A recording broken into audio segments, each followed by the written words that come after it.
أجمعين أشهد أن لا إله إلا الله وحده لا شريك له وأشهد أن محمدا عبده ورسوله اللهم صل على سيدنا محمد وعلى آل سيدنا محمد أما بعد فيا عباد الله أوصيكم ونفسي في تقوى الله فقد فاز المتقون فاتقوا الله حق تقاته ولا تموتن إلا وأنتم مسلمون. Alhamdulillahirabbil alamin. Hadirin makan Allah SWT. Pertama marilah kita bersyukur pada Allah SWT. Pagi hari ini kita kembali bisa menjalankan perintah Allah, menjalankan kewajiban kita, yakni sholat subuh berjamaah, yang pahalanya kita tahu sangat-sangat besar dan fadilahnya luar biasa. Allah SWT seringkali meletakkan hal-hal besar itu pada hal-hal yang kelihatannya dipandang manusia itu sepele, ya. Dan itu bertebaran di mana-mana, ya, bertebaran di mana-mana. Kita berulang kali mendengar kisah tentang pelacur yang memberi minum anjing kehausan di yang tentu saja kisah tersebut ya mewakili ya hamba-hamba Allah yang saat ini dipandang rendah. Tapi ya Allah SWT berkenan kemudian merubah kondisi itu. Dan itu rahasia Allah. Itu hal yang gaib. Kadang-kala kita melihat ada amalan yang kita sangka pahalanya besar. Ya. Tapi padahal ketika mengerjakannya bisa jadi pahala tersebut nggak tercapai. Karena Allah SWT juga tidak memberikannya secara tidak memberikan karena orang yang melakukan ini mungkin apakah keikhlasannya, ya. Atau mungkin hanya sangkaan saja pahalanya besar padahal sebenarnya enggak, ya, itu rahasia Allah juga. Jadi dari amalan yang tadi kelihatan sepele dilakukan oleh makhluk yang sepele gitu, ya, pandangan mata manusia, kemuliaan itu seringkali sudah terekam itu kesan dan wujudnya itu terekam oleh manusia bahwasanya oh yang begini ini mulia, oh yang begini ini tuh hina, ya. Sementara kalau Allah SWT meletakkan semua potensi itu bisa menjadi sebab kehinaan dan bisa juga menjadi sebab kemuliaan.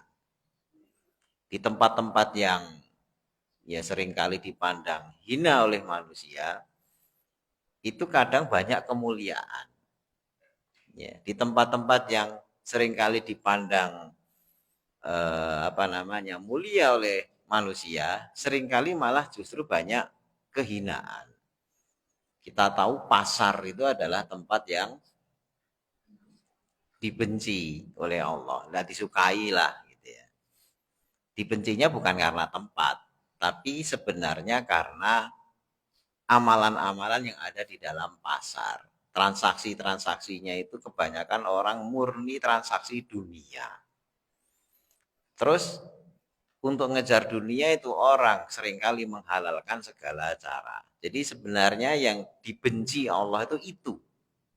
Pasarnya sendiri ya itu makhluk Allah. Ya. Masjid itu adalah tempat yang paling dicintai Allah.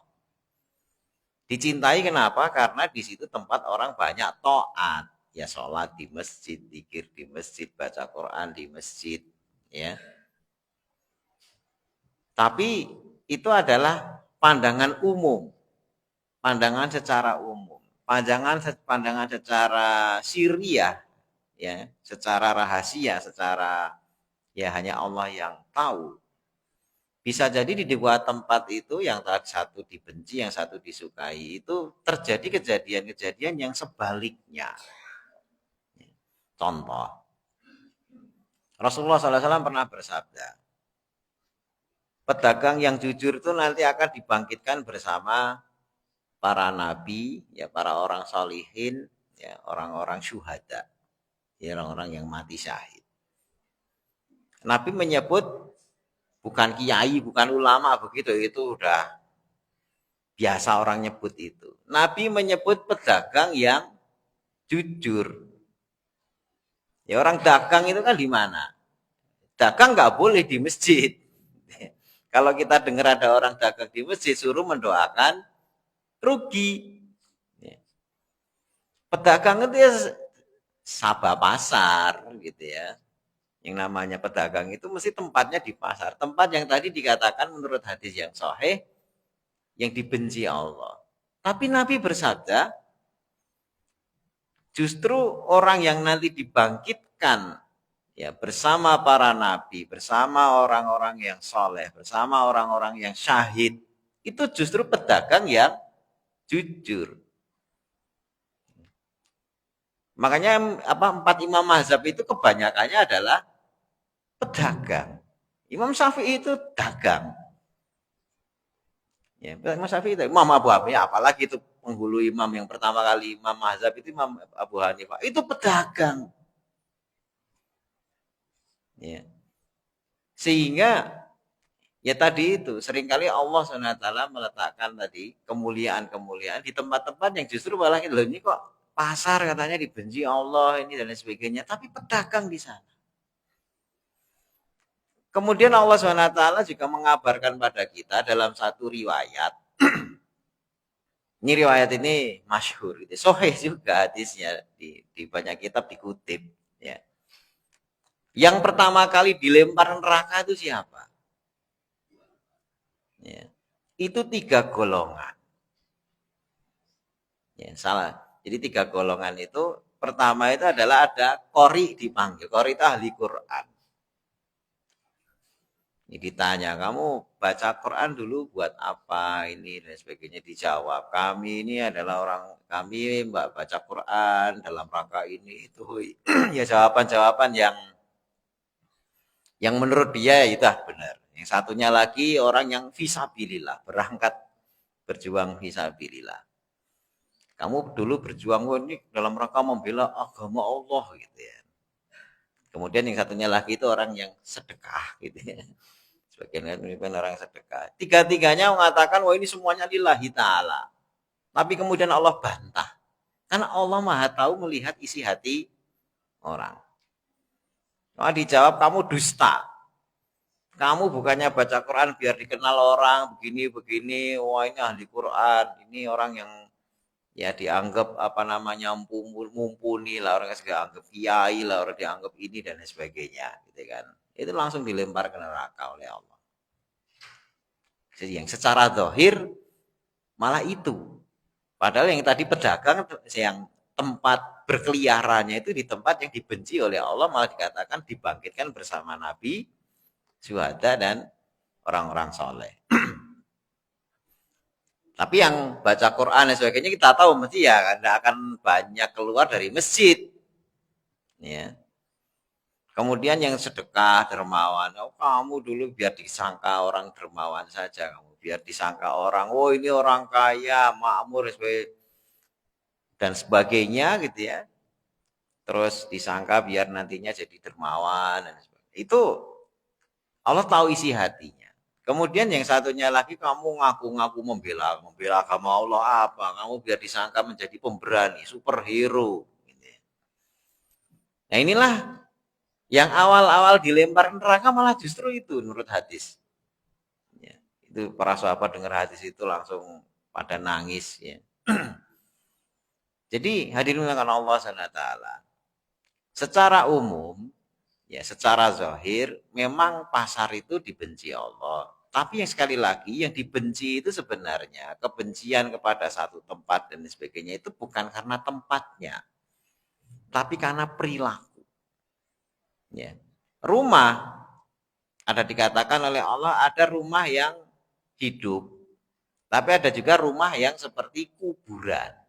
Ya, Nabi bersabda, jangan jadikan rumah kalian seperti kuburan. Maksudnya apa? Apa di sana ada batu nisan, terus kain kafan, ada peti mati ya bukan itu. Itu kan aksesoris saja. Maksudnya adalah rumah yang tidak hidup. Jadi tidak hidup itu maksudnya apa? Tidak hidup zikrullah.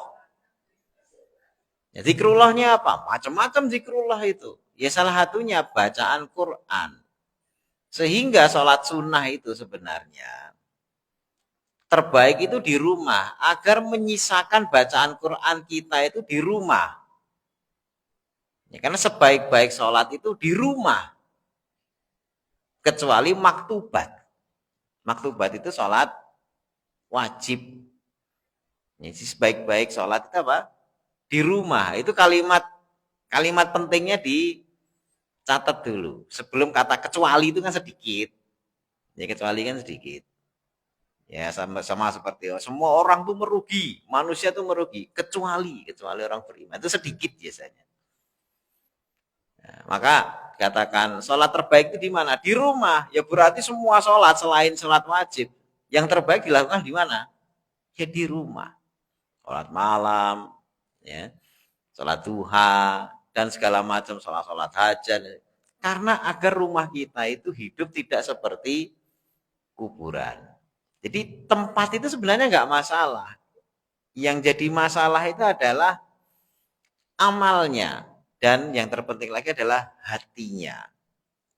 Masjid disukai Allah karena amalnya.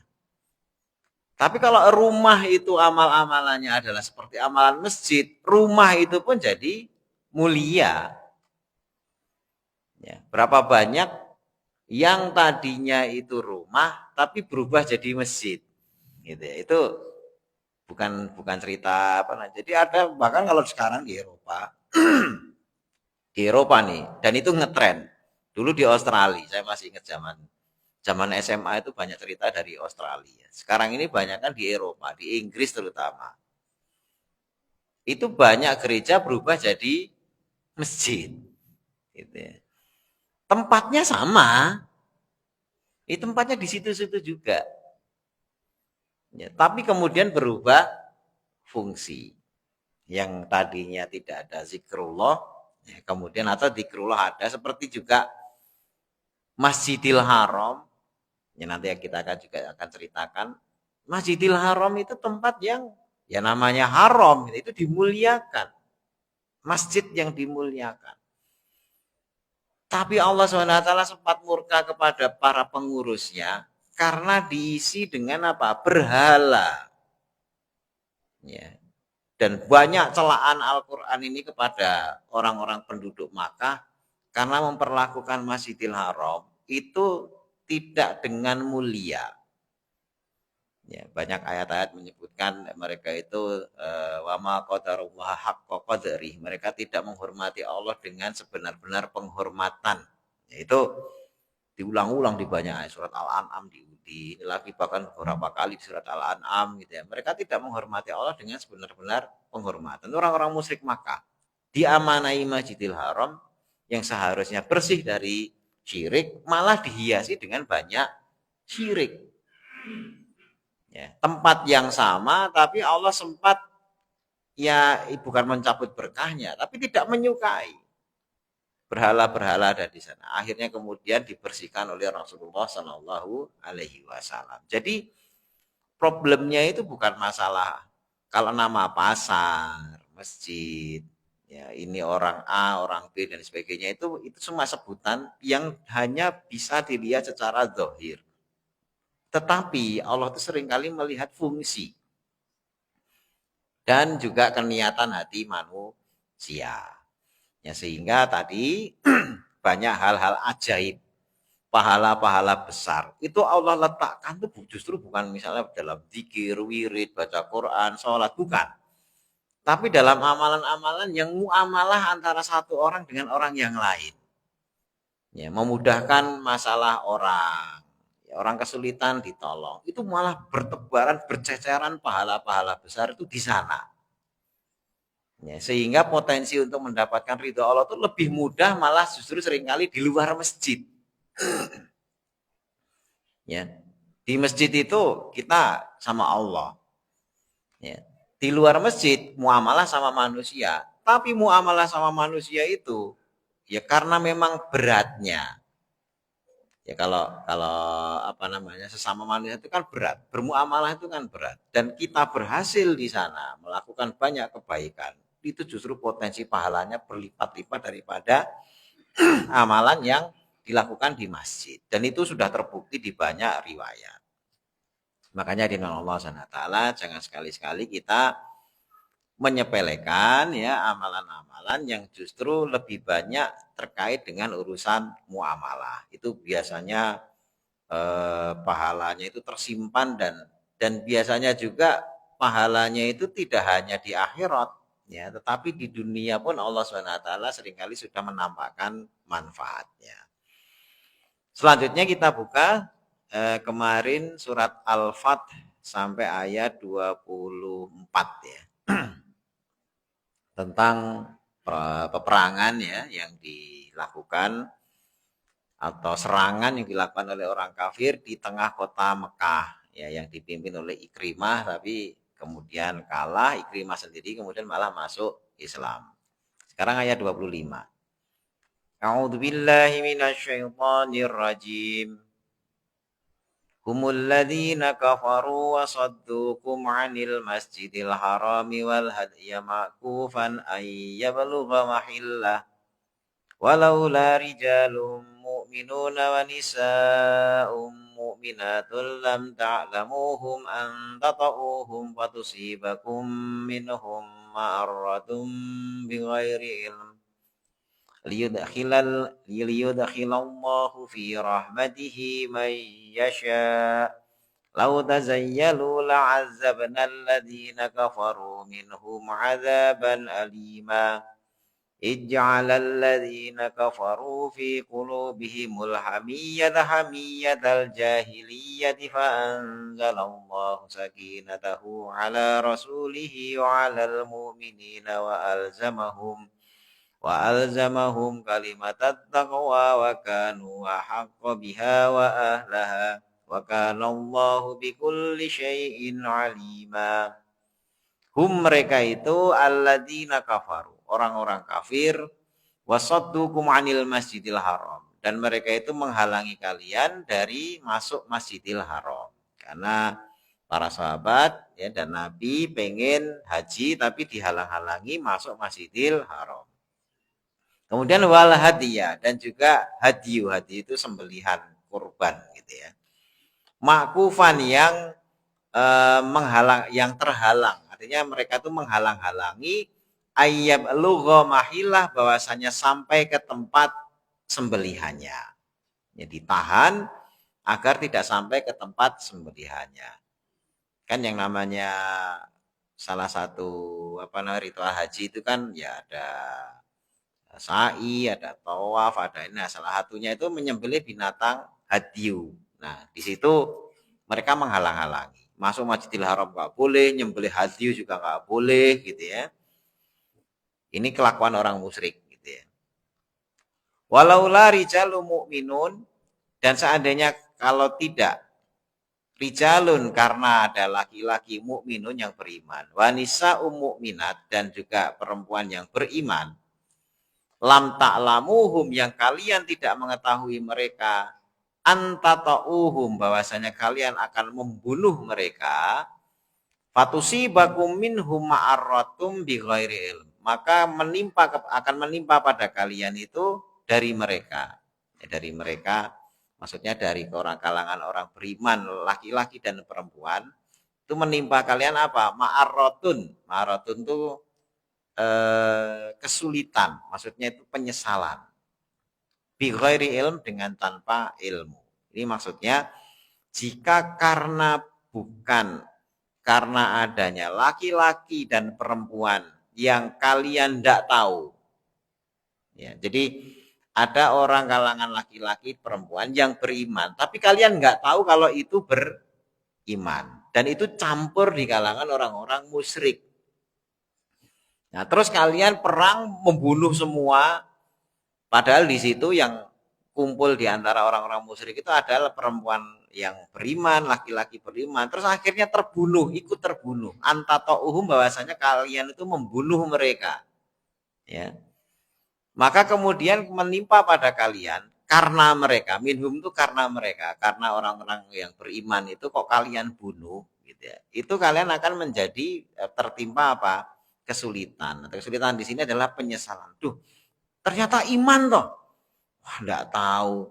Lah ini pada dibunuhin semua. Nah, artinya gini, kalau bukan karena adanya orang-orang beriman yang tidak diketahui, yang masih nyampur di kalangan orang-orang musyrik, ya, yang nanti kalau kalian membunuh itu malah menyesal, ya, maka Allah SWT itu tidak mengizinkan kalian membunuh mereka.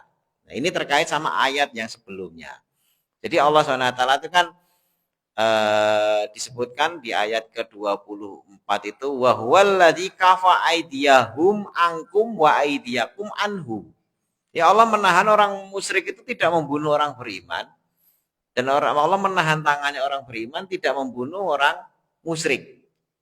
Kenapa? Karena ternyata salah satu hikmahnya di kalangan orang-orang musyrik itu ada yang orang beriman yang menyembunyikan imannya. Itu begitu. Makanya ini memang terjemahannya itu jawabnya itu mahzuf. Mahzuf itu nggak disebutkan di sini.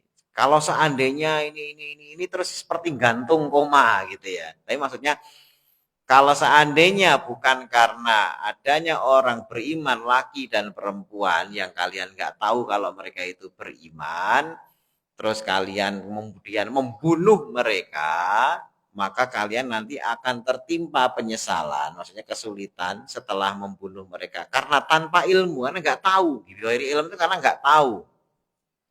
Maka Allah SWT tidak mengizinkan terjadinya peperangan itu terjadi, dicegah oleh Allah.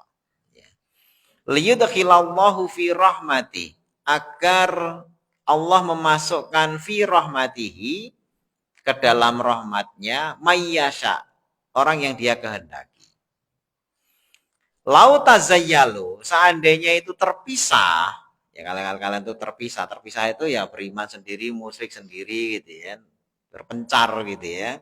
La'azabna alladziina kafaru, sungguh kami akan mengazab orang-orang kafir. Jadi kalau sudah tersaring, terfilter, hanya orang beriman sendiri, orang kafir sendiri, oh Allah akan azab orang kafir langsung jebret, itu nggak ada campur-campur lagi. Tapi karena gara-gara campur itu Allah nahan azabnya. Ini salah satu rahasia kenapa kok ini banyak kemaksiatan Allah nggak nurunin azab. Ya mungkin masih ada orang beriman di tengah-tengah orang kafir itu gitu ya. Makanya disebutkan di sini lautazayyalu. Begitu kalau ini sudah nyendiri, mencar, terpisah antara iman dan yang kafir, ya. La'azabna alladzina kafaru minhum azaban alima, dari mereka itu dengan azab yang pedih. Ayat 26, ij'alal ladzina kafaru, ketika orang-orang ij'alal ladzina kafaru fi qulubihimul hamiyatal jahiliyah, ketika orang-orang kafir itu menjadikan ya fi qulubihim, di dalam hati-hati mereka itu hamiyah. Hamiyah itu apa namanya ya, kayak kesemangatan tapi hamiyatal jahiliyah, yakni kesemangatan jahiliyah, kesemangatan yang bodoh gitu ya. Jahil itu kan bodoh. Fa'anzalallahu sakinatahu, maka Allah Subhanahu wa taala menurunkan sakinahnya ala rasulihi, kepada rasulnya, wa alal mu'minin, dan juga kepada orang-orang beriman, wa alzamahum kalimatat taqwa, dan melazimkan, menurunkan kepada mereka itu kalimat takwa. Wa kanu ahaqqa biha wa ahlaha, dan adalah kalimat takwa itu orang-orang beriman itu ahaqqa biha, lebih berhak ya, lebih pantas untuk mendapatkan kalimat takwa tersebut. Wa ahlaha, dan menjadi ahlinya. Ya, kalimat takwa, kalimat tauhid, kalimat takwa itu. Wa kana Allahu bikulli syai'in alima, dan adalah Allah itu dengan segala sesuatu maha mengetahui. Nah, di ayat ini kelihatan sekali ya betapa Allah Subhanahu wa taala itu maha mengetahui yang gaib, dan manusia itu tidak tahu yang gaib. Banyak kejadian yang dicegah oleh Allah karena adanya hikmah dan tujuan yang tidak diketahui oleh manusia. Ya. Jadi dicegah, tapi pencegahannya itu untuk sesuatu yang bermanfaat buat manusia, yang menyelamatkan manusia, ya, dari hal-hal yang menyulitkan, dari hal-hal yang memberatkan, dari hal-hal yang nanti jadi penyesalan. Tetapi ilmu itu hanya Allah yang tahu. Manusia yang ada itu cuma gerundel. Oh, kok nggak boleh ini dan sebagainya. Nah, kalau sudah begitu, ini ibarat seperti anak kecil. Ya, kita melihat anak kita yang masih kecil. Ya, kita melihat anak kecil itu kan nggak banyak ilmunya. Ya, tapi semakin anak itu tidak punya ilmu, itu makin sok. Ya, makin sok-sokan pinter. Kan pinter nih begini begitu ya, namanya anak itu kan kalau bahasa orang Jawa itu kemeratu-ratu. Kemeratu-ratu itu sok jadi ratu. Ya, makanya ya berkuasa anak kecil itu. Ya berkuasa ini dikit-dikit ngamuk, dikit-dikit ini dan semua keinginannya segera pengen dituruti, tidak dituruti ya ngamuk gitu ya, nangis, kadang-kadang ngamuknya itu ngerusak dan lain sebagainya. Itu anak kecil. Tapi kita orang tua yang lebih banyak ilmunya. Ya walaupun kalau dilihat kita sebagai manusia, kita pun juga tidak banyak ilmu. Tetapi dibandingkan dengan anak kecil tadi itu, kita lebih banyak ilmunya. Terus si anak kecil itu menginginkan hal-hal yang sebenarnya merusak. Maka kita sebagai orang tua ya pasti mencegah. Karena kita tahu itu nanti merusak. Entah bikin sakit, entah mengancam jiwa. Mau naik pohon gitu ya anak kecil kan. Seneng dia, nggak ada rasa takut. Kenapa? Karena bayangan jatuh dari tempat tinggi itu belum punya. Coba kalau pernah jatuh dari tempat yang agak tinggi dikit, ceduk gitu ya. Itu mau naik. Waduh, jatuh dari tempat segini aja udah sakit, gimana kalau lebih tinggi? Ya, tapi karena memang kepalanya itu blank, kepalanya itu kosong, nggak punya ilmu rasa sakit. Ya, suruh naik, naik. Ya, suruh naik, naik. Kalau orang tua lihat kalajengking, begitulah kalajengking itu yuk langsung ambil kayu, pisau atau apa bunuh. Kalau anak kecil mungkin, ini apa? Nggak punya memori kalau itu bahaya. Mungkin kalau tahu pegang atau mungkin malah di mood kita dimakan. Karena nggak punya ilmu. Tahu-tahu pegangnya disengat. Nah, Allah itu maha tahu. Jadi seperti orang tua kalau kepada kita itu kepada anaknya. Bahkan lebih daripada orang tua kepada anak. Sehingga banyak sekali Allah SWT itu membuat proteksi-proteksi yang kita sebagai manusia ini karena gobloknya kita, ya, itu tidak memahami bahwasanya itu adalah bentuk kasih sayang Allah. Dikasih sakit saja, ya, itu bentuk kasih sayang Allah. Tapi kalau manusianya goblok, sakit itu dianggap sebagai, wah ini siksaan, ini Allah nggak maha adil, ini begini dikasih penyakit begini. Sekarang di dunia modern, Bapak Ibu semuanya, anak kecil yang diimunisasi tujuannya kan baik. Biar anak itu lebih apa? Kebal. Ya, biar kebal. Maka dimasukin kuman, ya nanti dikenali kuman itu oleh sel memori tubuh. Ya, tubuh kita itu punya sel memori. Masukin kuman A. Sel memorinya langsung kerja. Oh, ini kok kuman A masuk. Kuman A itu kok ngerusak di dalam. Itu ditangkap oleh sel memori. Nah, dikenali. Ciri-cirinya apa? Oh, sel virus A atau bakteri A gitu ya. Biasanya virus biasanya.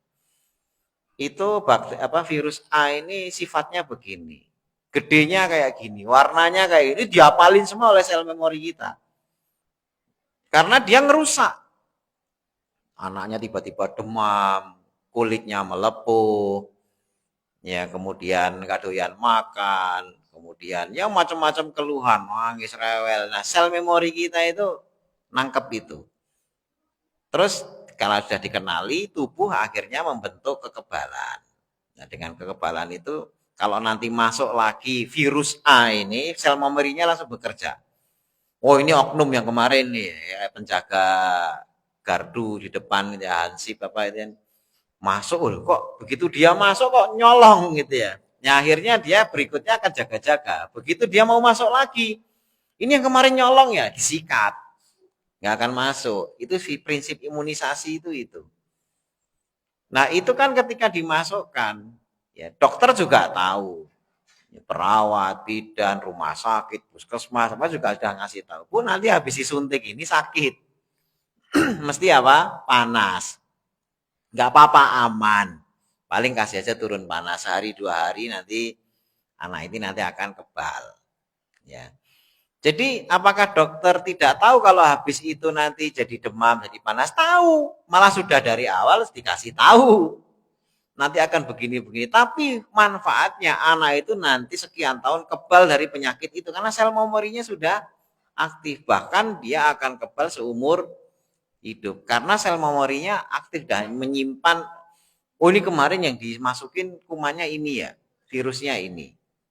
Jadi memberikan kemampuan kepada tubuh itu sel memorinya untuk tahu.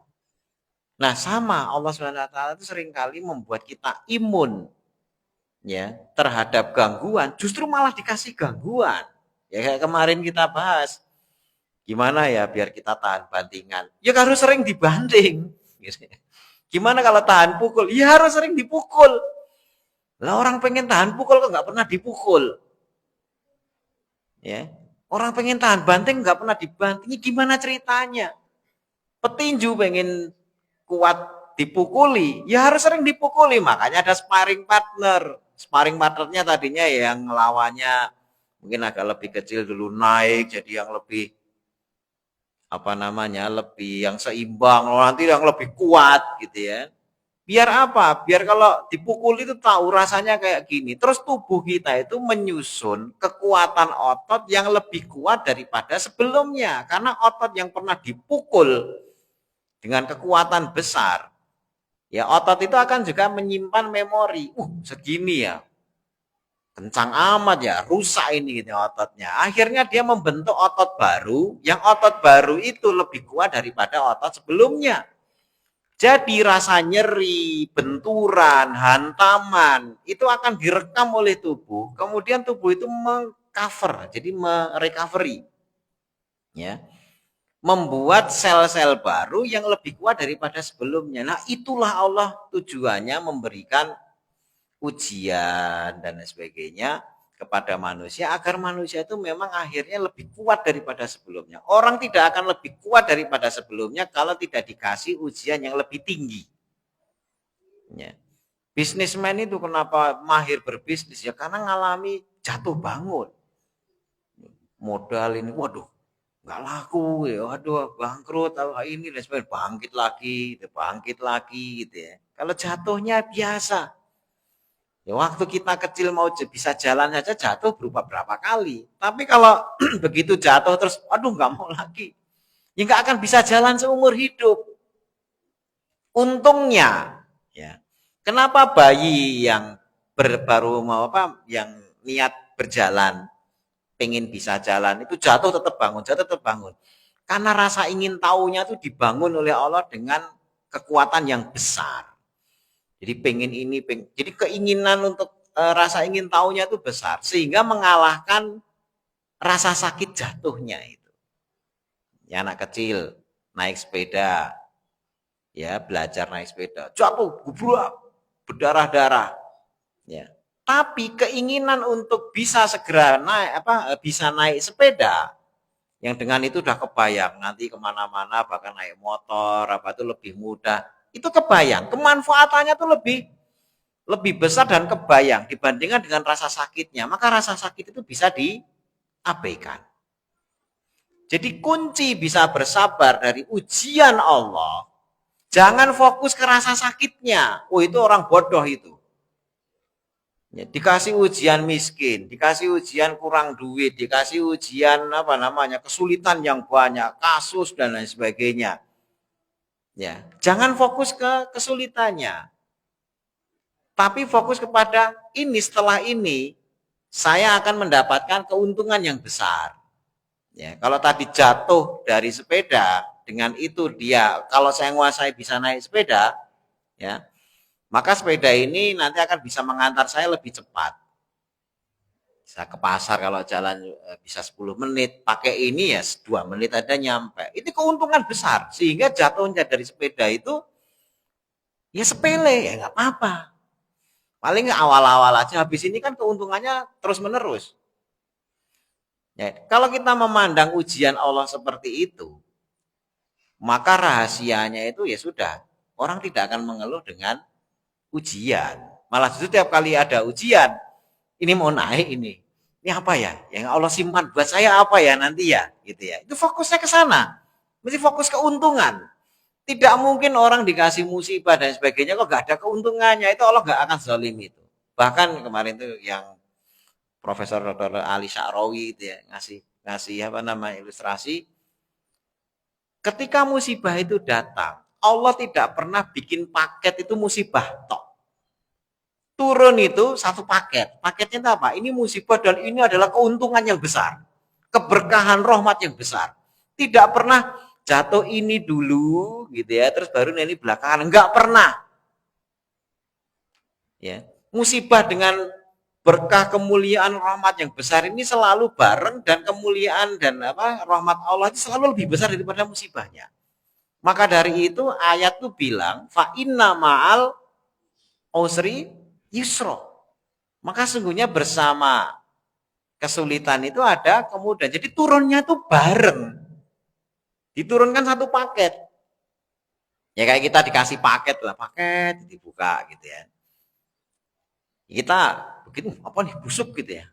Ternyata ada apa namanya paket di situ itu satu bungkus kecil gitu ya. Isinya emang baunya nggak enak. Tapi ada paket gede yang lainnya yang isinya mungkin ya bisa jadi emas, berlian dan sebagainya. Tapi kita fokus ke yang bau busuk gitu. Akhirnya busuk ini udah dibuang. Padahal dalam satu paket itu ada emas, ada intan berliannya. Kita gara-gara nyentuh yang bagian busuknya nggak kuat terus dibuang. Ya. Artinya apa? Setiap musibah datang, fokuslah cari ini yang tersembunyi itu apa. Ya, sama seperti anak kecil tadi jatuh kubrak. Kalau kita bisa naik sepeda, bisa jalan dan sebagainya, itu kan sudah tahu kalau jalan nanti wah meningkat daripada sekedar duduk merangkak, rasa ingin tahu, ingin mengeksplor dunia itu lebih besar sehingga rasa sakit itu nggak kerasa. Ya, nggak akan bikin kapok anak kecil itu untuk bangkit. Nah, kalau pemahaman kita seperti itu, maka semua hal yang dicegah oleh Allah SWT itu jangan langsung kita kecewa. Yang kita simpulkan kenapa saya susah ya mendapatkan ini. Oh, bisa jadi Allah cegah dari keburukan saya ini. Sama halnya dengan tadi itu. Orang-orang beriman tuh pengen hajinya kayak apa? Ya, pengen haji loh, ini bukan pengen kaya, bukan, pengen haji. Sudah kayak apa semangatnya? Berangkat, di tengah jalan dicegat. Bahkan akhirnya masuk Masjidil Haram pun ya juga susah. Ya, mau nyembelih hati juga dihalangi. Ya marahnya kayak apa? Tapi kemarahan yang luar biasa itu dicegah untuk membunuh. Ya akhirnya yang ada cuma dongkol, dongkol. Tapi ternyata rasa dongkol itu seringkali dibutuhkan. Ya, sehingga akhirnya kalau bayangan kita ini harusnya ya, ini harusnya gitu ya. Allah itu kan berpihak pada kebenaran. Yang namanya haji itu kan berpihak pada Allah. Ya, harusnya nih orang beriman itu begitu mau haji dihalangi, orang kafir tuh langsung disapu bersih aja. Ya, sama seperti oh ini Palestina itu kan banyak orang beriman, Israel nyerang. Kenapa tidak Allah kirim angin puting beliung, api dan sebagainya itu ke Israel saja dibasmi saja sudah. Hukumnya nggak berkata begitu. Sejak dari zaman Nabi nggak begitu. Ya, ceritanya nggak akan disusun oleh Allah kayak begitu. Itu kan pengennya kita karena kita anak kecil yang nggak punya ilmu. Ya, bayangkan kayak anak kecil tadi, kenapa sih kalau naik sepeda harus latihan dulu, harus jatuh dulu dan kenapa nggak langsung tiba-tiba bisa? Itu kan pengennya kamu. Jadi keinginan Allah ya apa dan juga tertib sunatullah yang Allah terapkan itu enggak seperti yang kita bayangkan yang pengennya maunya enak saja gitu ya. Maka yang terjadi ketika dihalang-halangi itu ternyata Ya tidak jadi haji. Jadi kayak orang maaf ya orang kafiran ya orang kafiran orang ya direndahkan loh. Bahkan sewaktu itu ya Umar bin Khattab radhiyallahu anhu itu sampai bilang, bukankah kita ini orang beriman? Itu sampai ngomong gitu. Ketika dia jadi haji gitu ya. Terus malah tanda tangan perjanjian Hudaybiyah itu, bukankah kita orang beriman ya Rasul? Dan mereka itu adalah orang kafir dan mereka itu nyembah berhala. Bukankah kita itu lebih mulia ya Rasul? Iya, iya betul. Kita orang beriman lebih mulia dan mereka orang kafir. Kenapa mereka mengusir kita? Bukankah kita lebih berhak ngurus Masjidil Haram? Iya betul. Tapi kenapa kita nggak bisa masuk gitu ya? Sampai akhirnya ya Nabi ya sudah ini keputusan Allah. Wah nggak terima juga akhirnya datang ke Abu Bakar gitu ya. Ya Abu Bakar, bukankah dia Nabi? Gitu ya. Ini ngomongin Nabi di belakang. Bukankah dia Nabi? Ya betul. Bukankah dia kekasih Allah gini? Orang kekasih Allah masuk haji aja kan haji ini bukan sesuatu yang maksiat. Kalau maksiat dicegah dari maksiat ya itu wajar. Nabi kok dicegah sesuatu karena maksiat itu wajar. Ini kan haji. Barang bener. Kok kita gagal mulu ini mau haji gitu ya. Dan bukankah dia Nabi? Kenapa nggak di ini? Akhirnya Abu Bakar cuma jawab singkat di hadisnya itu. Ya Umar, duduklah kamu. Saya bersaksi dia itu Nabi dan dia pasti benar. Oh, tapi Umar bin Khattab tuh gelisah terus gitu. Kayak nggak terima. Dan itu wajar. Dan itu wajar. Makanya ya tadi ternyata hikmahnya salah satunya kalau dilawan, perang dan sebagainya. Ada orang-orang beriman. Nah ini penting ya, penting itu gini. Ternyata ada fakta di mana orang beriman itu ada yang takut menyatakan keimanannya, ya. Ya entah situasinya kayak apa kita nggak tahu. Tapi intinya ketakutan, tidak menyatakan keimanan dan berbaur bersama orang-orang musyrik.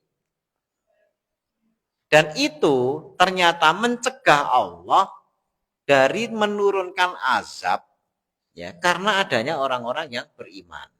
Itu yang pertama. Yang kedua, Allah juga cegah orang beriman ya untuk nyerbu ke sana karena takut orang beriman nanti membunuhin saudaranya yang seiman yang ada di tempat itu. Ya. Jadi ya kayak Israel misalnya. Kenapa enggak Allah benamkan aja sekalian sebubles gitu ya.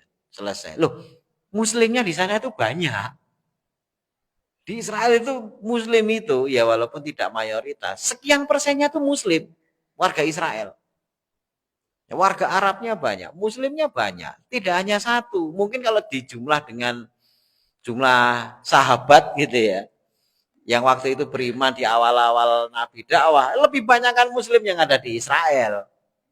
Yang sahabatnya sedikit aja Allah lindungi, gimana dengan orang-orang yang beriman yang ada di Israel sana. Ya, bisa jadi itu yang mencegah Allah tidak langsung kemudian membinasakan. Justru PR buat kita, yang diubah itu orangnya. Ya, bukan masalah tempatnya. Tempat itu, daerah itu dulunya adalah tempat para nabi ya. Allah mengutus banyak kebaikan di sana, ya Allah menurunkan banyak keberkahan. Masalah kemudian sekarang dikuasai oleh orang-orang yang nggak benar ya, Zionis dan sebagainya. Lah nggak usah lah Israel, Mekah saja dulu dikuasai orang musyrik. Ya, apa kalau sudah Mekah dikuasai orang musyrik kemudian Allah sentil di ini dan sebagainya? Enggak.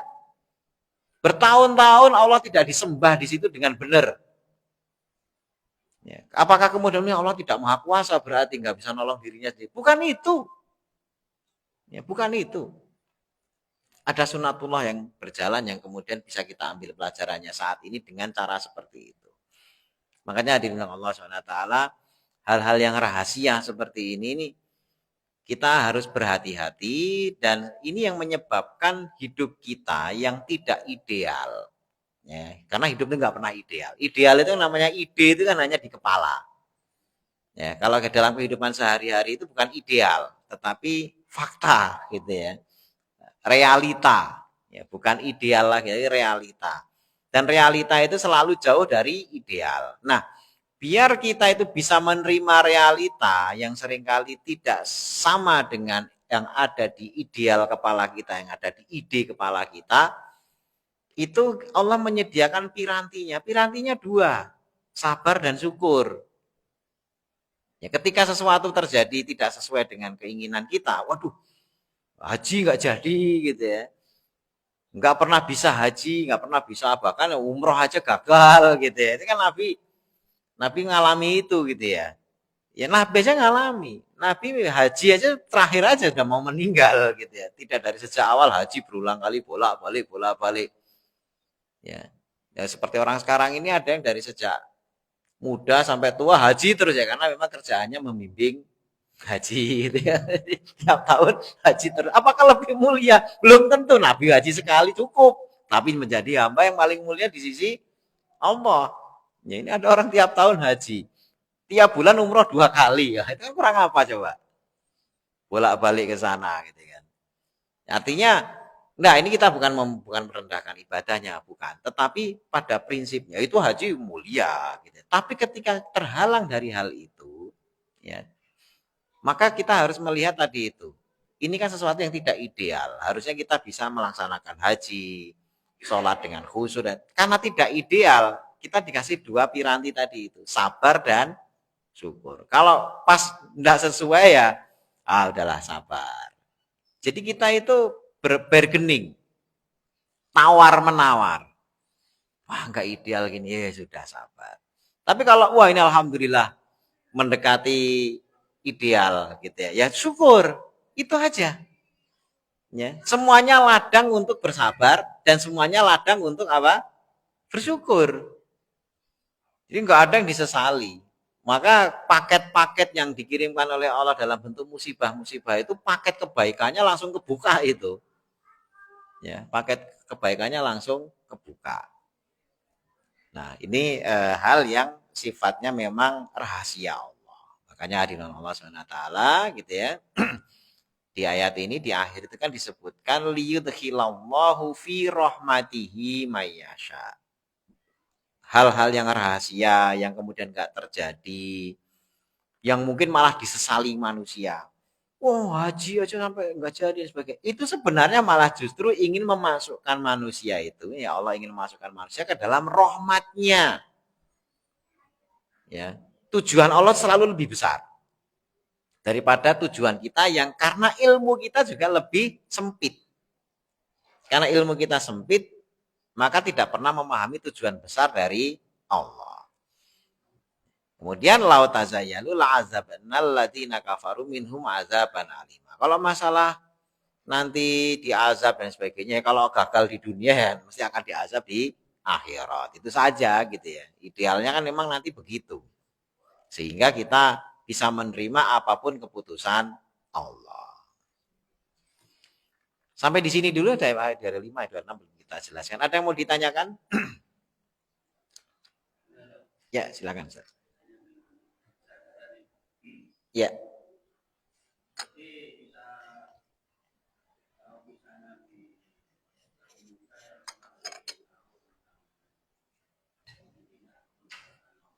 Ya.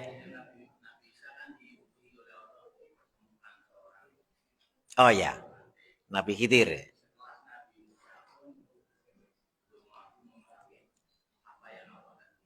Ya.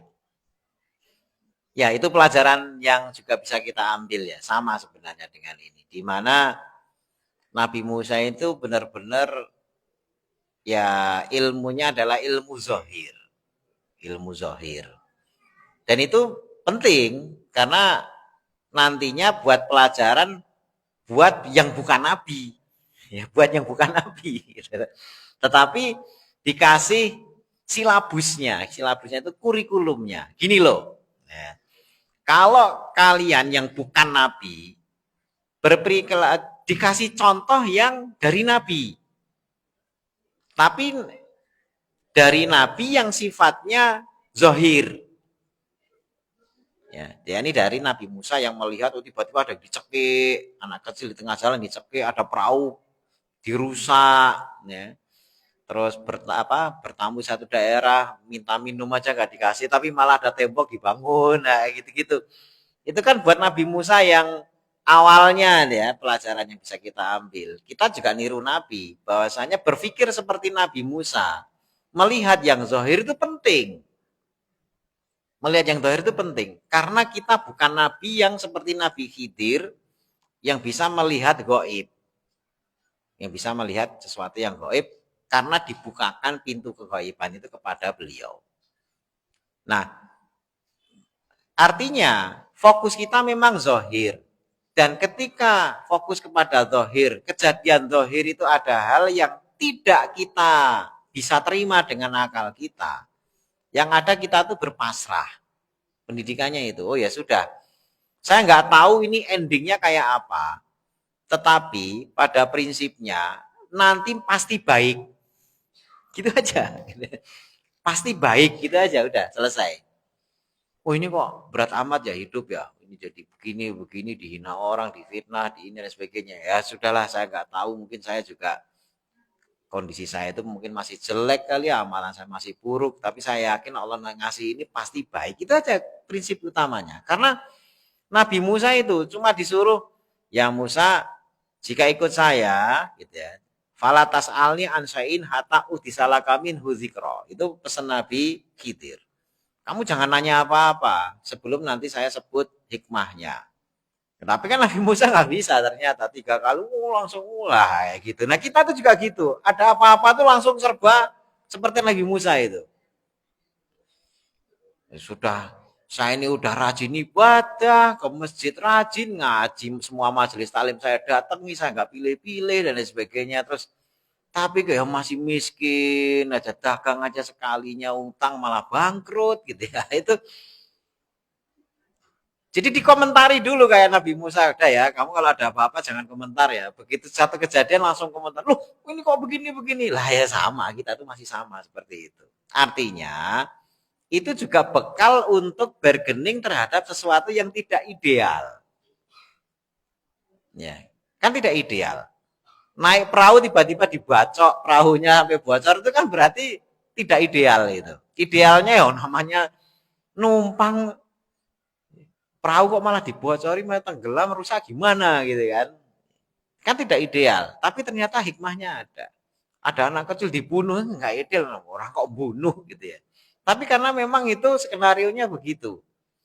Ya, sehingga semua peristiwa yang terjadi, kalau sudah kita pahami bahwasanya memang hidup itu tidak ideal tadi itu, ya sekali lagi kita hanya berprinsip mudah-mudahan ada hikmah kebaikan yang ada di sana. Karena setiap bungkus itu kita baru dibuka bungkus keburukannya. Bungkus yang baiknya itu kita disuruh nyari. Bersabar untuk nyari dan kalau berhasil itu mesti isinya luar biasa. Berkali-kali lipat lebih baik, lebih besar daripada bungkus kecil keburukan, kesulitan yang Allah hadirkan kepada kita. Intinya itu. Yang lain?